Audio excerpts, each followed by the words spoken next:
ഇത്തിരി വേദനെടുത്താലും സുഖപ്രസവമല്ലേ നല്ലത്. എന്നാ പിന്നെ ഉസ്താദ് പോയി പ്രസവിക്കും. വീരപ്പന്റെ അച്ഛനായിരിക്കും അല്ലേ? വീരപ്പന്റെ വാപ്പ അവന്റെ തലവട്ടം കണ്ടപ്പോ തന്നെ പോയി.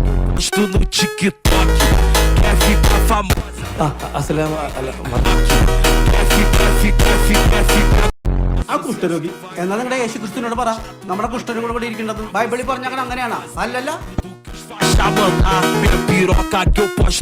നമ്മളാളാ ഞാൻ നിന്റെ വാപ്പ,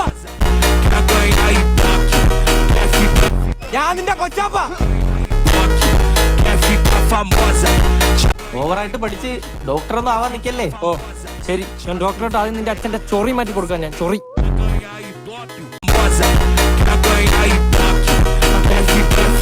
പറഞ്ഞത് 10-25,000 രൂപയെങ്കിലും ഇല്ലാതെ പോകാൻ പറ്റുമോ? 25,000 രൂപയാ? എന്തിനാ എനിക്ക് UK കപ്പലിന് മുട്ടായി മേടിച്ചു തന്നാനാ?